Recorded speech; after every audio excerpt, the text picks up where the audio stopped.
বাংলাদেশ জামাত ইসলামীর সব সময় তাদের এই ধরনের একটা ইস্যু থাকে। আপনারা দেখেছেন নির্বাচনের আগে পিআর ছাড়া তারা নির্বাচনে যাবে না। পিআরের দোহাই দিয়ে সারা বাংলাদেশে তারা অসহায় মানুষদেরকে ব্ল্যাকমেল করে তারা জান্নাতের টিকিট বিক্রি করেছে। আর এখন আবার তারা সেই গণভোটের দোহাই দিয়ে আবার তারা একটা ফায়দা নেওয়ার চেষ্টা করছে। বাংলাদেশ জাতীয়তাবাদী দলের চেয়ারম্যান, বাংলাদেশের প্রধানমন্ত্রী জনাব তারেক রহমান অবশ্যই বলেছে এই গণভোটের রায় কার্যক্রম, গণভোট মানুষের যে গণভোটের রায় জনগণ যেটা দিয়েছেন অবশ্যই সেটা অক্ষরে অক্ষরে পালন করবে। সেটার জন্য আইন সংশোধন যতগুলো সংশ্লিষ্ট বিষয় ছিল সকল কিছুই এখন সম্পূর্ণ হয়েছে। নগদ নিয়ে এলো হার না মানা হার অফার। সর্বনিম্ন 10,000 টাকা রেমিটেন্স নগদে পাঠালে থাকছে স্বর্ণের হার জেতার সুযোগ।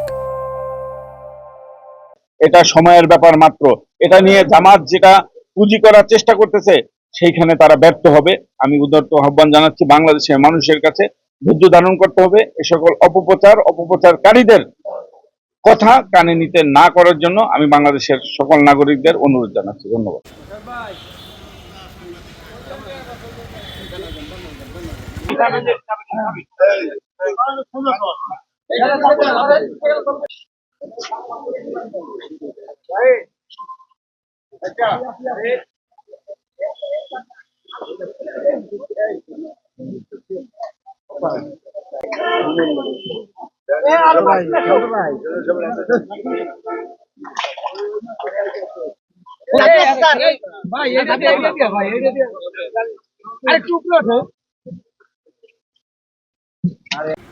রূপালী মৎস্যে স্বনির্ভর দেশ সবার আগে বাংলাদেশ জাতীয় মৎস্যপক্ষ উদযাপন অনুষ্ঠান করে হয়েছে 90.620 লক্ষ মেট্রিক টন, যার সংসদীয় এলাকা।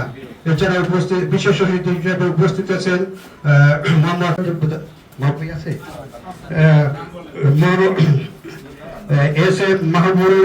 উন্নয়ন কর্মসংস্থান সৃষ্টি, দারিদ্র বিমোচন, রপ্তানি বাণিজ্য, জিডিপির প্রায় 2.1